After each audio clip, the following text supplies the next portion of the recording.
देखिए, आज हम लोग स्टार्ट कर रहे हैं, ये आधुनिक भारत का पार्ट 11 है। पुर्तगालियों का आगमन पढ़ेंगे हम लोग कि किस तरह आए और किस तरह भारत में जम गए।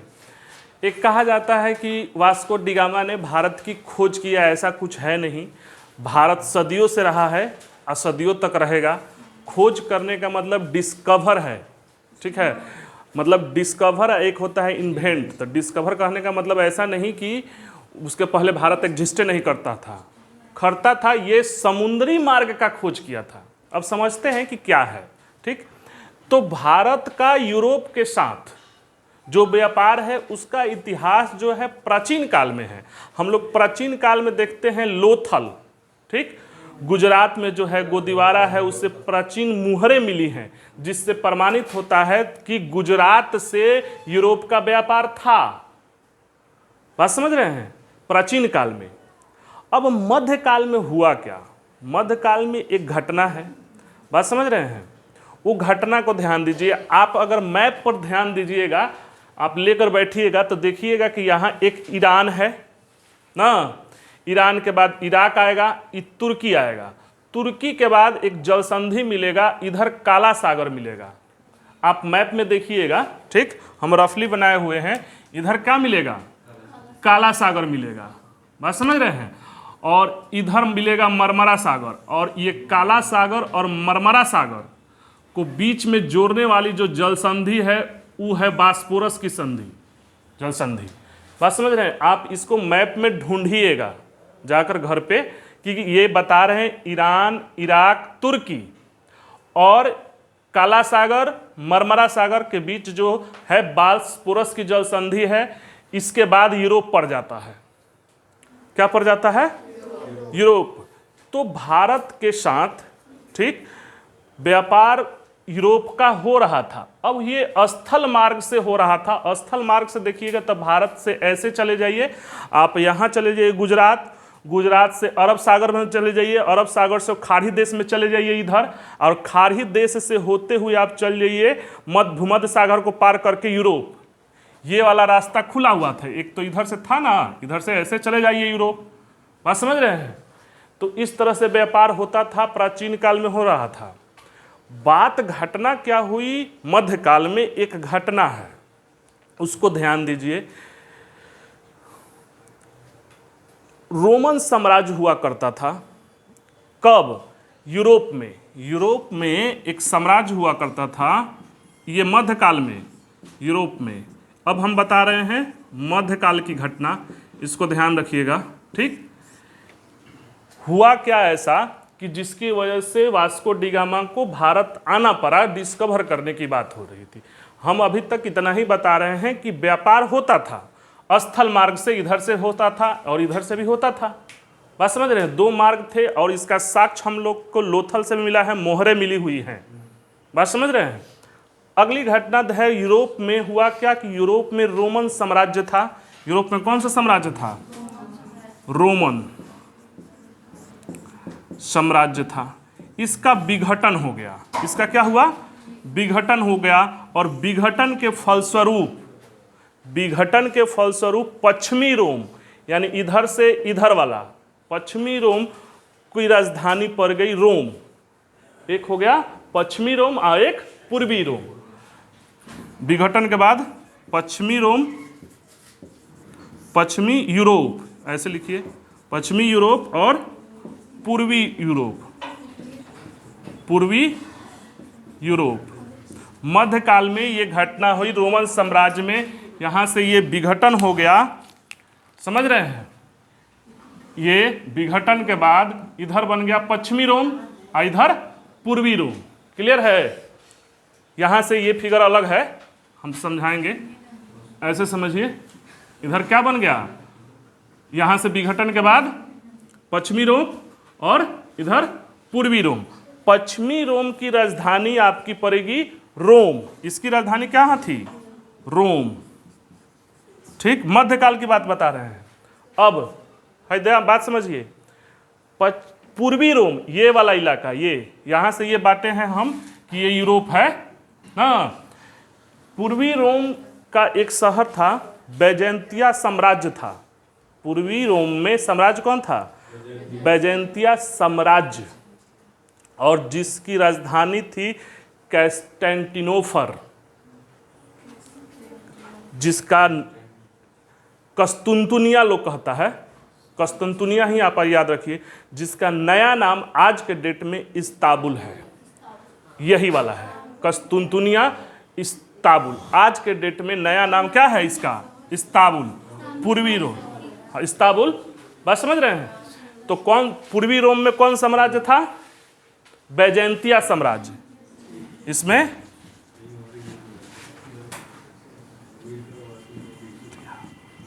साम्राज्य था। इसकी राजधानी कहाँ थी? कस्तुनतुनिया।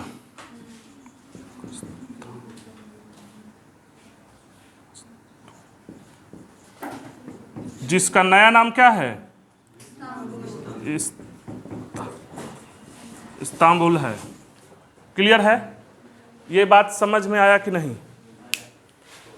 मतलब ये कि यूरोप इधर फिगर ध्यान रखिएगा, ठीक? ईरान है, इराक है, तुर्की है, यहाँ काला सागर, मरमरा सागर, बीच में बास्पोरस की जल संधि, उसके बाद पड़ जाता है यूरोप। यूरोप में साम्राज्य का, रोमन साम्राज्य का विघटन हुआ तो ये बट गया पूर्वी रोम और पश्चिमी रोम। पश्चिमी रोम की राजधानी रोम, और पूर्वी रोम की एक साम्राज्य था बैजेंतिया साम्राज्य ना, बैजेंतिया साम्राज्य था, और जिसकी राजधानी इस्तांबुल हुआ करती थी। आज के नाम में कस्तुनतुनिया है, आज का नाम मैप में देखिएगा तो इस्तांबुल निकलेगा। ये है सिनारियो। क्लियर है? अब ये कस्तुनतुनिया जो था, ठीक, ये कस्तुनतुनिया जो था वो मानव ईश्वर केंद्रित था। अब समझना यहाँ पे साइकोलॉजी, ठीक है? इधर क्या है? तुर्की है। एक घटना हुआ, इधर कौन साम्राज्य है? इधर कौन साम्राज्य है? देखिए, बैजेंतिया साम्राज्य है। बास्पोरस की जल संधि के बाद कौन है यूरोप में? बैजेंतिया साम्राज्य। और इधर तुर्की में एक नए साम्राज्य का उदय हुआ, उसको उस्मानिया बोलते हैं। तुर्की में कौन उत्पन्न हुआ? दिख रहा है इथी में, तुर्की में उस्मानिया साम्राज्य। क्लियर है? तुर्की में उस्मानिया साम्राज्य है, नए साम्राज्य का उदय हुआ। दिख नहीं रहा है, इधर बना देते हैं। हाँ, देखिए, है जो है तुर्की है, ये बास्पोरस की जल संधि है, यहाँ है, ठीक। इधर जो तुर्की है, इधर कौन साम्राज्य का उद्भव हुआ? कौन साम्राज्य? हाँ, उस्मानिया।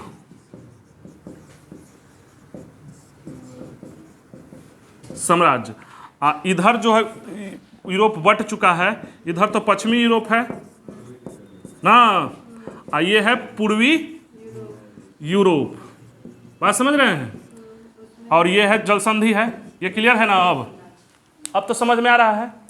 यहाँ की राजधानी क्या है? कस्तुनतुनिया ना, जिसको क्या बोलते हैं आज के नया नाम?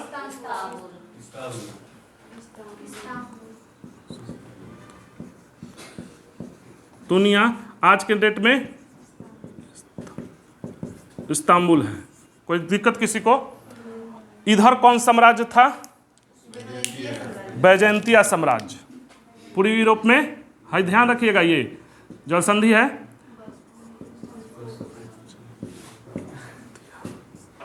साम्राज्य हो गया। क्लियर है? अब देखिए, यहां से समझना है इसको थोड़ा सा, एक फिगर बन गया तो समझ में आ जाएगा। ये क्या है? ये जल संधि है। इधर पड़ेगा काला सागर, इधर पड़ेगा मरमरा, ये बास्पोरस की जल संधि। इधर है तुर्की, इधर है पूर्वी यूरोप। ये अपना बट गया है। अब हुआ क्या? 1453 की घटना इतिहास में अपना एक अलग महत्व रखता है। बात समझ रहे हैं? 1453 बोल रहे हैं। ये घटना उस्मानिया ने बैजेंतिया पर आक्रमण किया। उस्मानिया ने बैजेंतिया पर आक्रमण किया और इतना बुरी तरह से मारा, इतना क्षति हुआ। ये रोमन जो साम्राज्य था, ये बैजेंतिया साम्राज्य पर आक्रमण किया और बहुत क्षति हुआ और ये इस्तांबुल को हथिया लिया। इसीलिए आज भी देखिएगा ना, तो इस्तांबुल जो है वो तुर्की का है और तुर्की एक ऐसा देश है, और भी है बताएंगे, जिसका यूरोप और एशिया दोनों में भाग है। बात समझ रहे हैं? रूस का भी है, मगर तुर्की का इधर यूरोप पर एशिया पड़ता है और इधर यूरोप। तो उसी वक्त से ये इस्तांबुल, ये कस्तंतुनिया आज भी किसका क्षेत्र है? तुर्की का, जो कहाँ पड़ता है? यूरोप में पड़ता है। और ये उस्मानिया साम्राज्य बैजेंतिया पर आक्रमण किया और आक्रमण के फलस्वरूप यहाँ बहुत क्षति हुआ और बहुत भयानक हुआ और इसको अपना लिया। अब समझो अगली घटना जो आपको समझना है। ये जो है ये कौन? ये इस्तांबुल जो जगह था ना, वो ईश्वर केंद्रित था। मतलब वहाँ पूजा पाठ बहुत ज़्यादा होता था। रोमन का मतलब ईसाइयों का पूजा पाठ धार्मिक केंद्र था। जैसे आज जिस तरह से है ना, आप चले जाइए बनारस है, चाहे ये है, हम लोग नहीं पढ़ते हैं तो वहाँ का सारे लोग पूजा पाठ धर्म ग्रंथ में लगे हुए थे।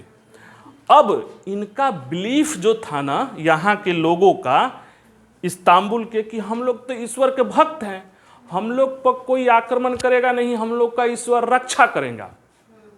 ये उनका बिलीफ सिस्टम था। 1453 में चले जाइए, बात समझ रहे हैं? उस तरह की घटना है। दो तरह से मानव का विचारधारा होता है। एक विचारधारा होता है ईश्वर केंद्रित।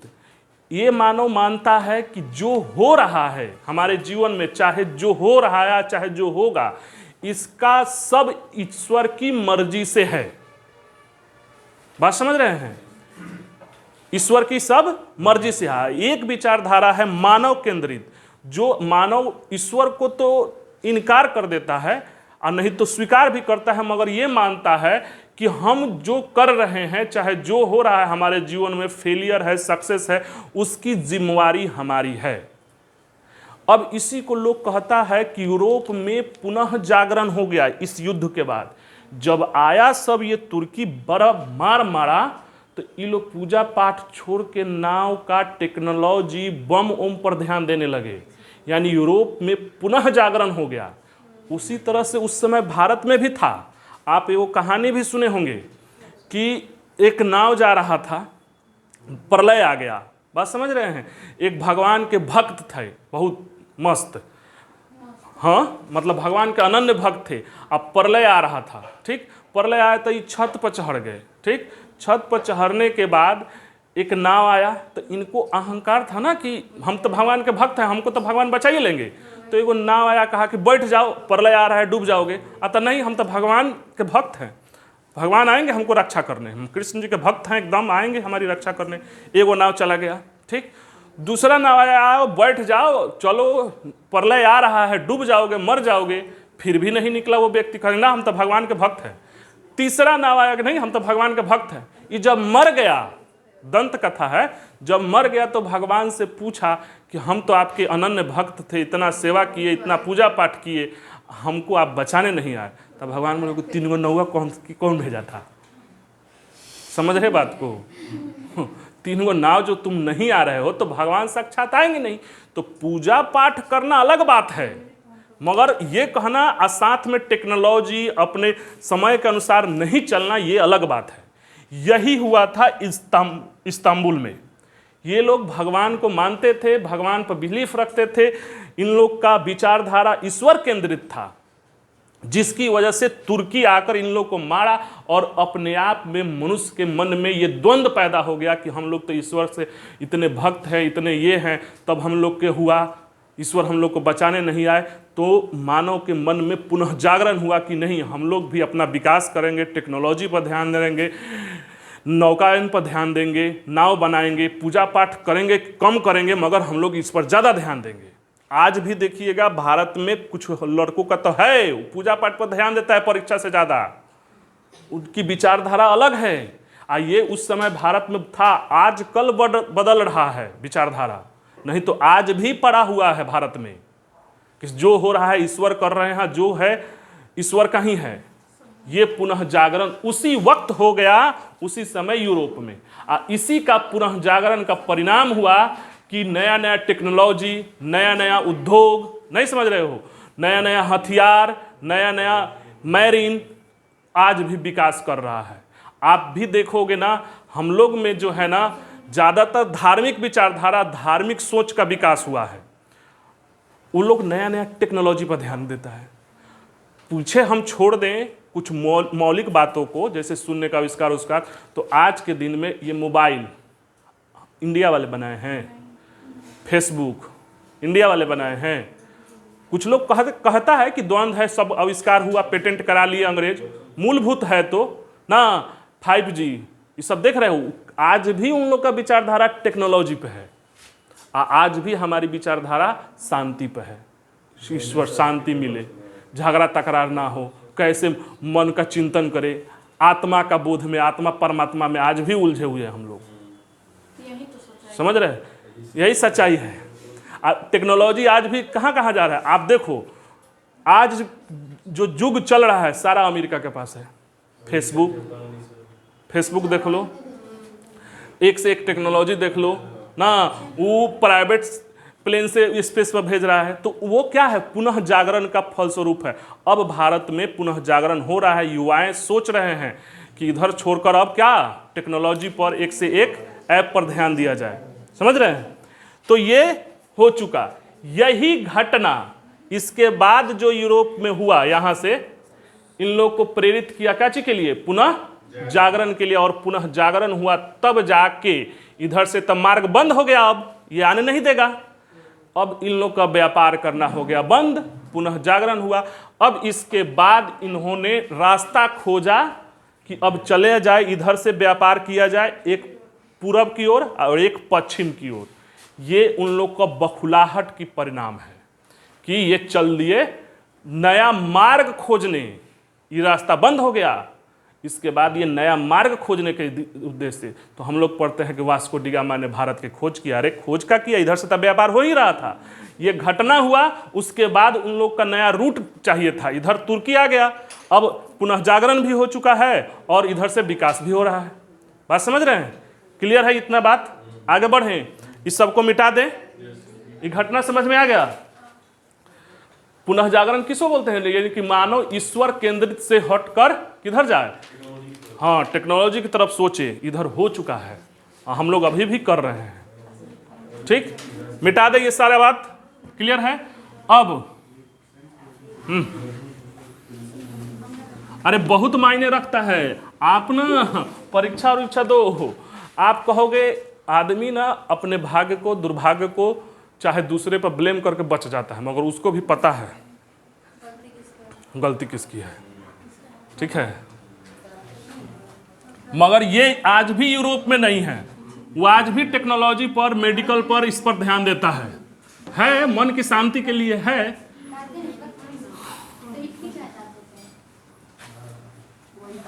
तो क्या हुआ, यूरोप में पुनः जागरण हुआ। ठीक, अब इतना रास्ता ब्लॉक हो गया।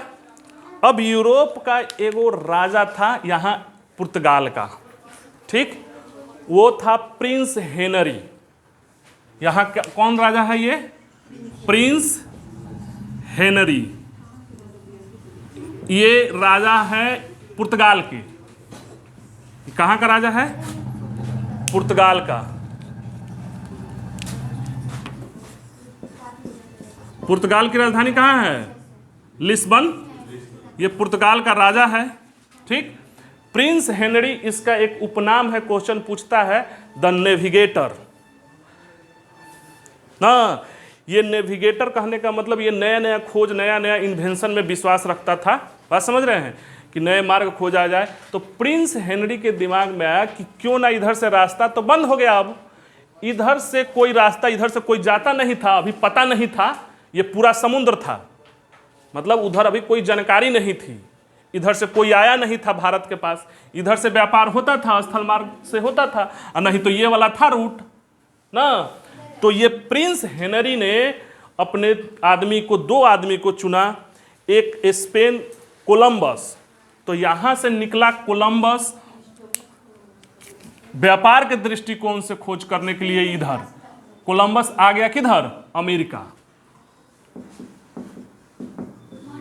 आप सोच, यहीं से कोलंबस, तो आप पढ़ते होंगे कि अमेरिका का खोज किसने किया, कोलंबस।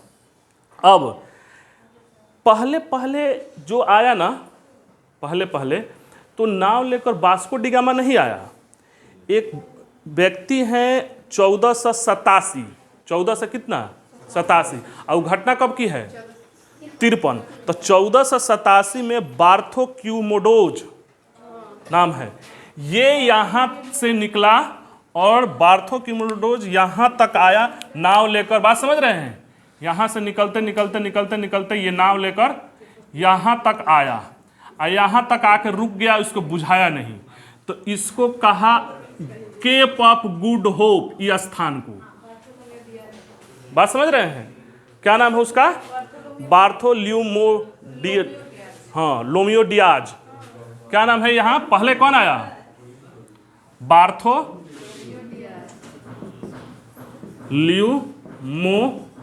डियाज ना है, बार्थोलोम्यू डियाज नामक व्यक्ति कब आया था, 1487 में। ये नाव लेकर निकला यहाँ से, ये तो कोलंबस निकला यहाँ से, और यहाँ से ये निकला पुर्तगाल से, यहाँ से आते आते आते आते यहाँ तक आया, उसको कुछ बुझाया नहीं। और भी लोग आए थे, ठीक, मगर कुछ लोग बार्थोलोम्यू डियाज के पहले भी कुछ लोग आए थे, मगर यहाँ पे आए और यहाँ से वापस लौट गए, यहाँ से आए फिर यहाँ से वापस लौट गए, कुछ लोग और आया यहाँ से वापस लौट गया। ये बार्थोलोम्यू डियाज व्यक्ति जो है 1487 में ये केप ऑफ गुड होप ये पकड़ते पकड़ते यहाँ तक आया, ठीक। अब वास्को डी गामा 1498 में ये आया यहाँ तक, यही व्यक्ति निकला जो वास्को डी गामा आप लोग जो पढ़ते हैं, ये यहाँ तक आया केप ऑफ गुड होप के पास, बात समझ रहे हैं, ये कहाँ तक आ गया, केप ऑफ गुड होप, ठीक। केप ऑफ गुड होप कहने का मतलब आशा अंतरिप्त, यहाँ से मतलब एक आशा की किरण दिखी कि यहाँ तक हम लोग तो आ गए, समझ रहे हैं। अब यहाँ पे एगो गुजराती हर जगह है, व्यापारी, केप ऑफ गुड होप के बाद अब्दुल मजीक नामक ये व्यक्ति बता दिया कि ऐसे ऐसे चले जाओ और यहाँ चल जाओगे तो भारत भेंट आ जाएगा, इस तरह से रास्ता है। यहाँ पे एक व्यक्ति कौन थे, गुजराती, क्या नाम था, क्या नाम था, अभी तो बताए हैं, अब्दुल मानिक ऐसा ही था, अब्दुल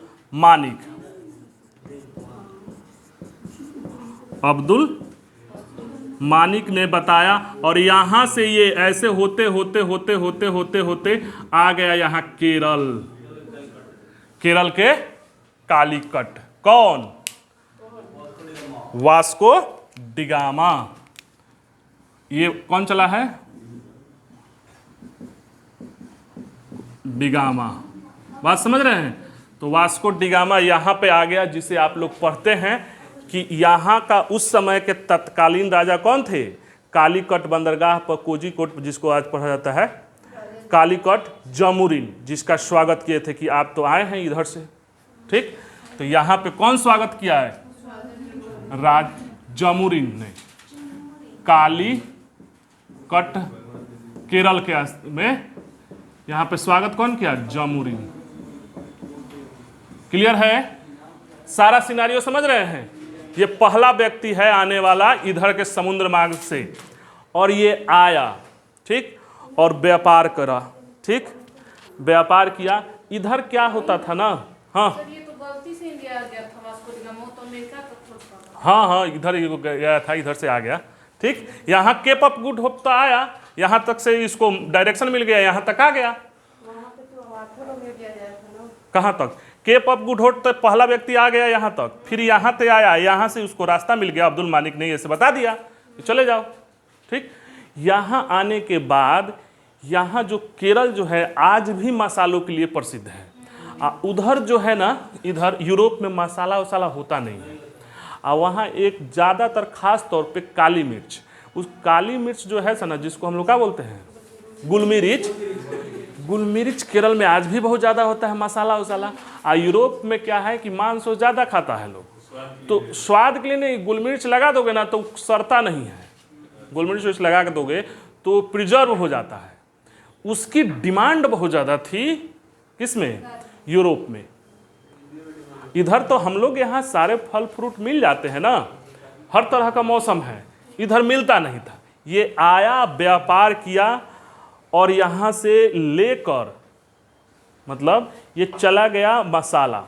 अब मसाला ले जाकर, ठीक, यहाँ से फिर ले जाकर यूरोप में बेचा वो, और जब बेचा ना तो बहुत ज़्यादा मुनाफा हुआ, लगभग 60% मुनाफा, 64 गुना।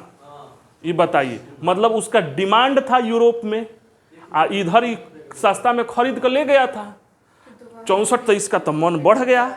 ठीक, फिर आया, अब की बार आया 4 गो जहाज लेकर।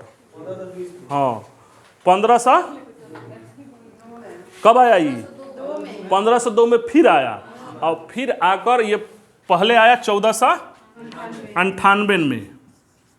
ठीक, अब फिर गया 1502 में आया दूसरी बार, अब की बार 15 गो जहाज लेकर आया। बात समझ रहे हैं? और फिर जाकर व्यापार किया, फिर चला गया। बहुत कम लोग जानते हैं कि वास्को डिगामा एक बार और आया था। आप बताओ, 2 बार तो जानते हो, तीसरा बार भी आया था।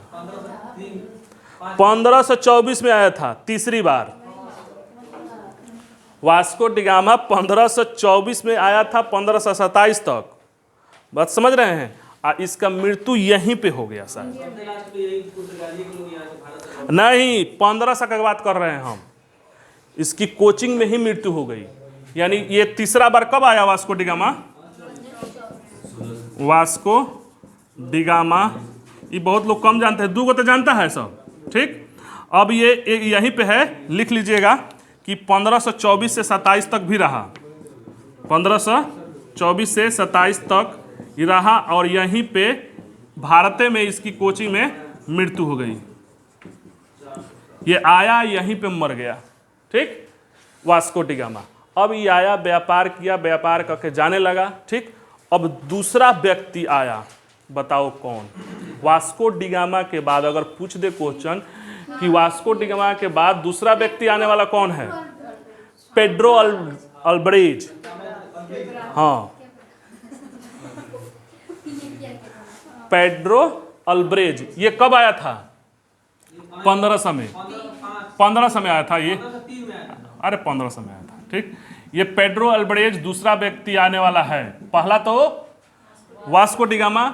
ठीक, ये कौन आया? पेड्रो अल्ब्रेज। अब देखो, ये 1500 के करीब में आया, 1500 में आया। ठीक, ये जो आया ना, तो ये इसकी मंशा केवल व्यापार करनी थी, इसकी मंशा केवल। अब ये सोचा कि अब सैनिक भी लेकर आया, जहाज, नौसेना लेकर आया ये पेड्रो अल्ब्रेज। अब ये सोचा कि हम अधिकार भी करेंगे और कुछ समुद्र पर इधर टैक्स वैक्स भी लगाएंगे और लूटे उटेंगे भी। मतलब इसकी मंशा क्या थी? अधिकार करने की भी थी। इस तरह से आया, ये भी व्यापार करके चला गया। आया, क्लियर हो गया? 2 बात कि पहला आने वाला कौन? Vasco da Gama. दूसरा, 3 नाम याद रखिएगा, एगो तो है बार्थो लोमियोडियाज और प्रिंस हेनरी। 4 नाम अभी तक ध्यान रखिए, प्रिंस हेनरी, बार्थो लोमियोडियाज, अब्दुल मानिक, हाँ, वास्को डिगामा और पेड्रो अल्ब्रेज। ये यहाँ तक आ गया। अब आया ये सब बस्ती वस्ती एथी करके, और 1503 में ही ने इन्होंने एक प्रथम कोठी अपना ली। ये बनाया था कौन? वास्को डिगामा ने ही। प्रथम कोठी 1503 में ही डाल दी गई। कोठी कहने का मतलब ये हुआ ना कि यहाँ पे अपना एक एरिया बनाकर व्यापार का सामान रखने के लिए, अपना सेना होना रखने के लिए, कि उसकी सुरक्षा के लिए, इस हिसाब को कोठी, जैसे कुछ एरिया में हम अपना घेर लिए, अपना सामान रख लिए, इसको लोग कोठी बोलता था। बात समझ रहे हैं? तो 1503 में ही क्या किया? कहाँ पहली कोठी कहाँ डाला? ये सब बताओ ना जी। कोचिन में, हाँ कोचिन में, पहली कोठी कोचिन में। ये बार बार पूछता है, ठीक। 1503 में पहली कोठी कोचिन में डाल लिया, मतलब वास्को डिगामा आया, कोठी बन गया अपना, ठीक। अब यहाँ से ये चला गया और दोबारा आया तो ये मर गया, मतलब ये 1503 के बाद 24-27 में आया, तो ठीक। अब यहाँ से आगे की घटना समझिए, मिटा दइए।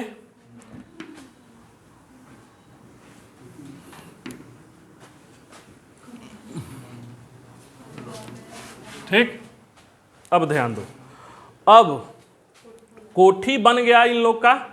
अब वहाँ गवर्नर नियुक्त किया, अब कि यहाँ से, वहाँ से पुर्तगाल से जाइए, आपको हम वहाँ भेज रहे हैं, अपना एक कोठी है वहाँ पे, गवर्नर मतलब मेन हेड। तो पहला 1509 में आने वाला जो व्यक्ति है, 1509 में जो आने वाला व्यक्ति है अल्बुकर्क, ऐसे नहीं याद रखिएगा, फ्रांसिस्को डी अल्बुकर्क पूरा नाम याद रखिएगा। काहे से कि एगो आएगा अल्फांसो, फ्रांसिस्को, हाँ तो गड़बड़ा जाओगे। तो इसका पूरा नाम है फ्रांसिस्को डी अल्मीडा, पहले अल्मीडा, फ्रांसिस्को डी अल्मीडा। हाँ 9 में पहला आया, 5 से 9 तक रहा, सॉरी 5 से 1509 तक। ये कौन आया जी? पहले फ्रांसिस्को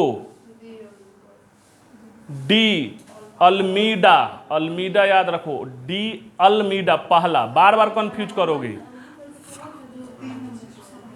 बताएंगे अल्बुकर्क उसके बाद हुआ, वास्तविक संस्थापक उसको माना जाता है। भाई बात नहीं कीजिए, बता रहे हैं, पहले ध्यान से समझिए। Francisco de Almeida,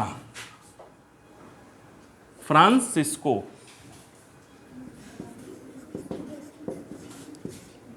de Almeida, पहला कौन आया जी? गवर्नर।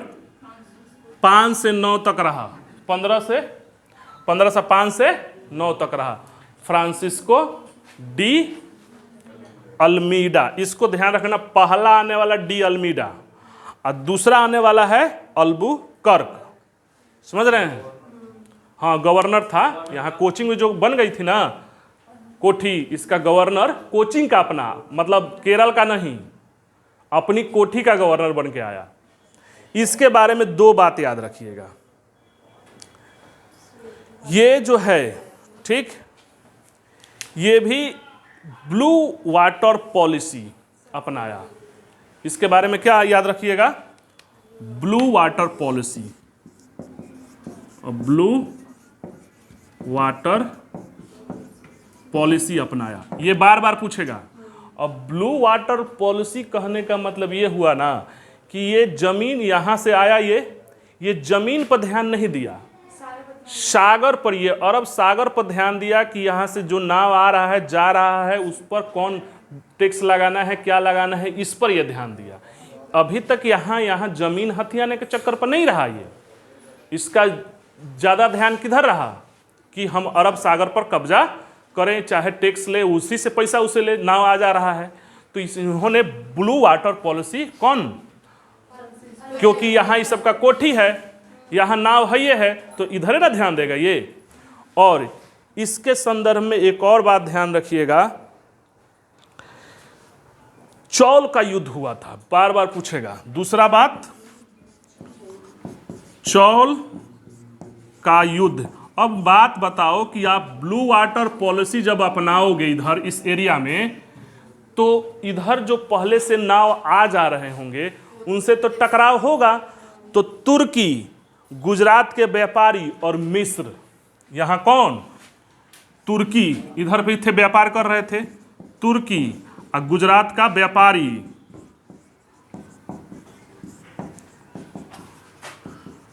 पारी और मिस्र, ये तीनों को संयुक्त रूप से सेना को ये पराजित कर दिया। चौल एक स्थान है वहां पे, हाँ, तो यही चौल का युद्ध पूछेगा। तुर्की, गुजरात का व्यापारी और मिस्र, तीनों की संयुक्त रूप की सेना को ये पराजित कर दिया था।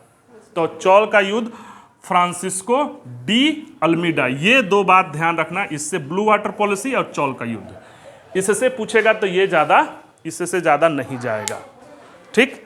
और डी अल्मीडा जीत गया था इस युद्ध में।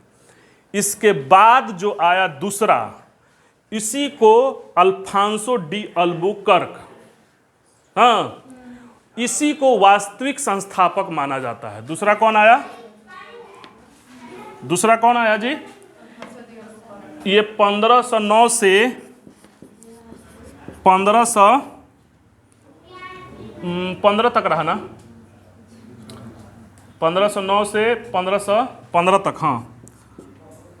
क्या नाम है इसका, अल्फांसो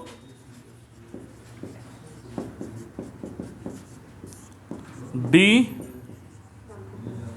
अल्बुकर्क। इसी को पुर्तगाली वस्तियों का वास्तविक संस्थापक माना जाता है। इसको क्या कहा जाता है, वास्तविक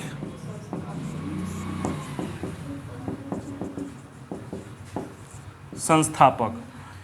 वास्तविक संस्थापक इसको क्यों कहा जाएगा, ऐसा क्या काम कर दिया था, तो इसका कार्य याद रखिएगा। पहला काम इन्होंने किया कि ये 1510 में, 9 में आया और 1510 में बीजापुर के शासक यूसुफ आदिल शाह से गोवा जीत लिया। हाँ, 1510 में ये देखो, 1510 में यूसुफ आदिल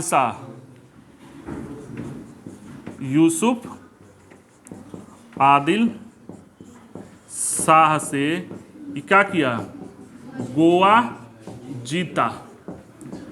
यूसुफ आदिल शाह से गोवा जीत लिया। ये पहली कोई भारतीय क्षेत्र, विजित क्षेत्र है, सबसे पहले जीता गया ये, और सबसे बाद में छोड़ा भी गया। कब, आज़ादी के बाद, कब याद है, 1961 में आज़ाद हुआ। उस समय से हुआ कि 1961 में ही आज़ाद हुआ। आज भी उस वहाँ छाप है यूसुफ आदिल शाह से 1510 में। तो है डेट याद रखिएगा कि 1510 में गोवा को जीत लिया। ये पहला भारत में कोई विजित क्षेत्र था, ठीक है, गोवा, ठीक। और इसने विवाह नीति अपनाई। इसने क्या किया कि यहाँ इसकी मंशा थी ना कि हम तो विजित क्षेत्र कर लिए, यहाँ बस जाएं और यहाँ की महिलाओं से, भारतीय महिलाओं से विवाह करने की ये अपनी पॉलिसी अपनाई कि पुर्तगाली भारतीय महिलाओं से विवाह करें।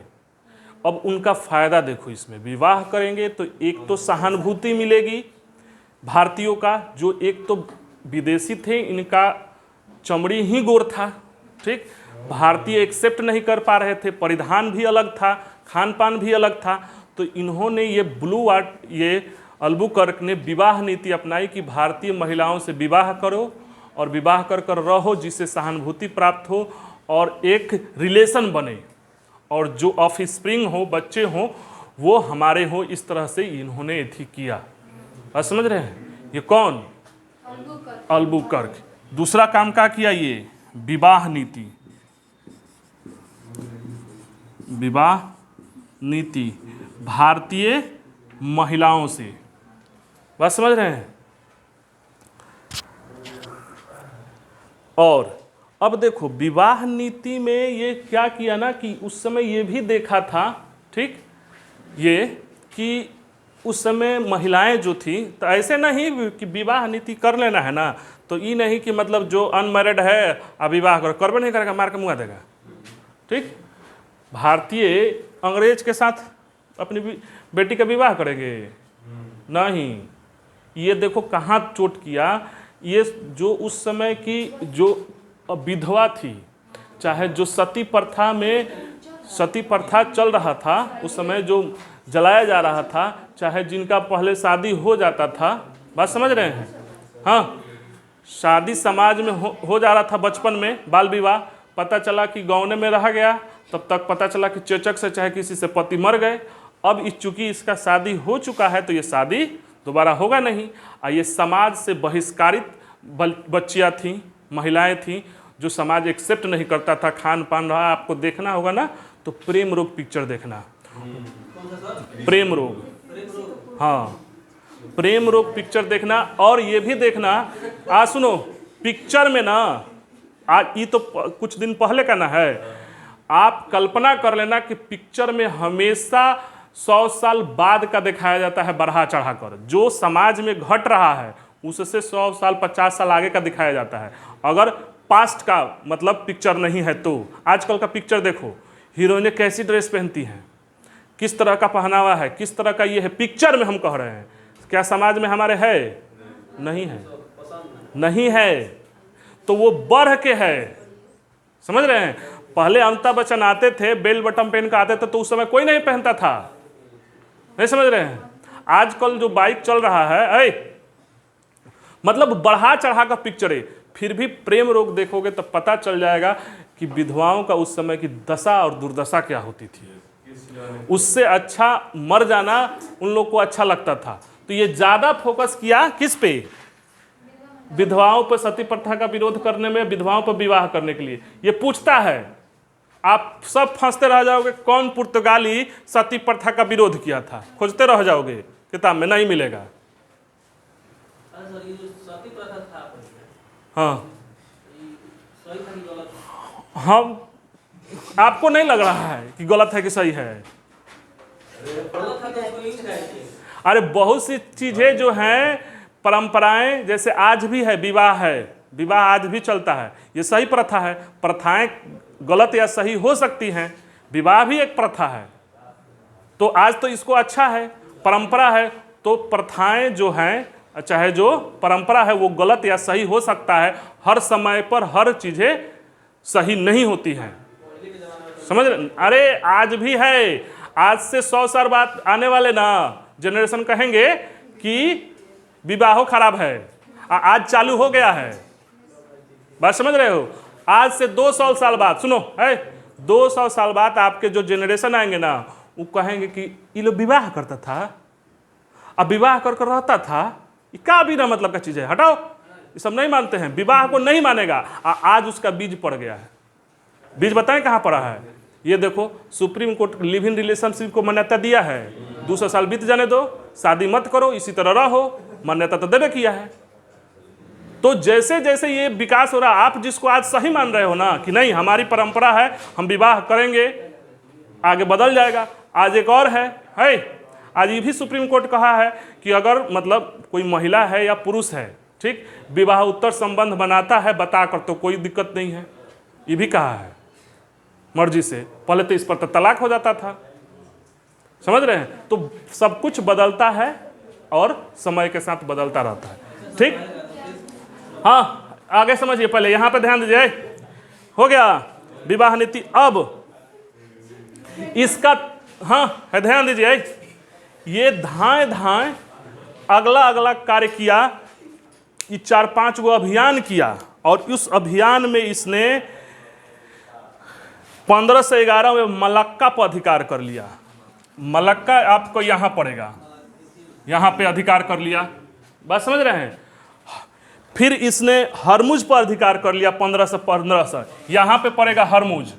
आप घबरा रहे हो, तेजी से कर रहे हैं। मलक्का पर, हरमुज पर, दमन द्वीप पर, सब पर अधिकार कर लिया। अगला जो पुर्तगाली आया वो नूनो डी कुन्हा। अगला कौन है? नूनो डी कुन्हा के वजह से ज़्यादा नहीं, नूनो डी कुन्हा।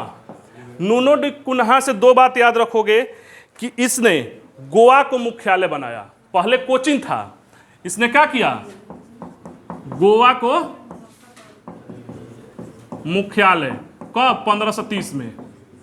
ठीक, गोवा का मुख्यालय किसने बनाया था, नूनो डी कुन्हा ने। दमन और दीव पर अधिकार किसने किया था, हाँ, दमन और दीव पर यही। ये पूछता है आप क्वेश्चन, दीव पर अधिकार मलाक्का पर किसने किया था जी, हरमुज पर किसने किया था, हाँ, बात समझ। उसके बाद इसी के शासनकाल में जो एक मतलब फादर थे फ्रांसिस्को डिसूजा आए थे ना, सेंट जेवियर चर्च की स्थापना हुई थी। ठीक, क्या नाम है उनका, फ्रांसिस्को डिसूजा, किसके शासनकाल में आए थे, हाँ,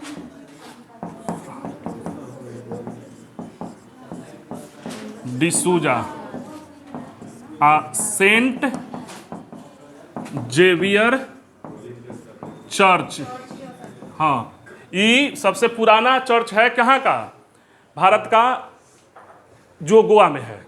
ठीक, अब इसके बाद मैं, रोकिए अभी ध्यान दीजिए, इसको कंप्लीट कर लेने दीजिए, तो पूरा फिर से स्टार्ट करना पड़ेगा। आप लोग कर रहे हैं तभी फास्टो कर रहे हैं, नहीं तो और समझाते अच्छे से। हाँ, अब ये देखिए इनका पतन हो गया।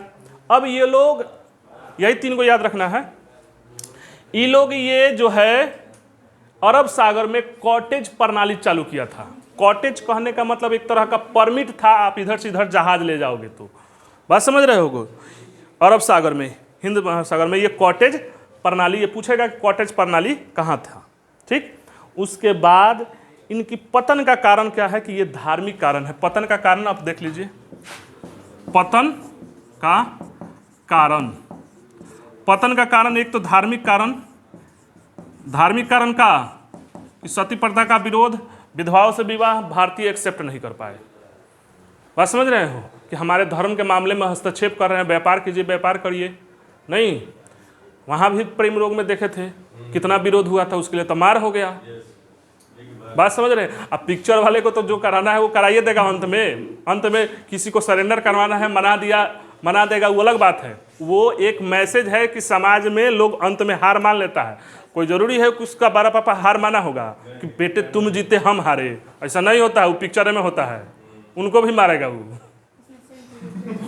पिक्चर में अंत में क्या कराना है कि लड़का लड़की प्रेम किया, चाहे कुछ किया, अंत में सरेंडर कर दीजिए, ऐसा पिक्चर में होता है। आपके रियल लाइफ में गार्जियन नहीं करेंगे, मरबो करेंगे।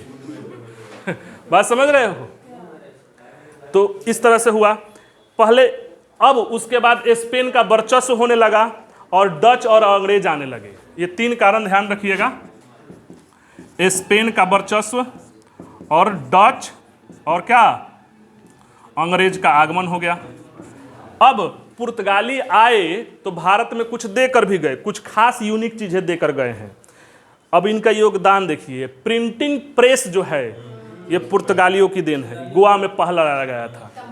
हाँ ठीक है, वो ध्यान रखिएगा कि प्रिंटिंग प्रेस, तंबाकू, गन्ना, आलू का परिचय सब से भारतीयों को पुर्तगालियों ने कराया। लाल मिर्च, पपीता, ये सब ये पुर्तगालियों की देन है, ये परिचय कराया। उसके पहले नहीं था। क्या था? प्रिंटिंग प्रेस पहला स्थापित हुआ कहाँ?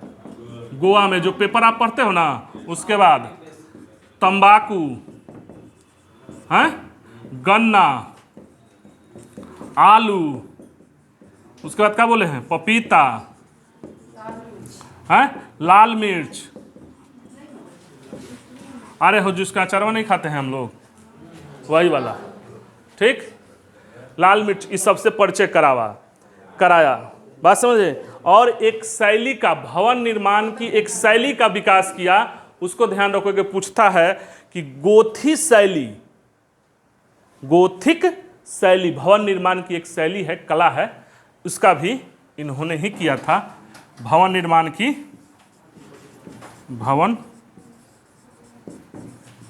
निर्माण की शैली कौन शैली है? उसी गोथिक शैली का प्रारंभ भी इसने ही किया। इस तरह से ये पुर्तगाली आए। एक बार रिकैप कर दे क्या? ठीक, रिकैप कर देते हैं। तब पतन हो गया।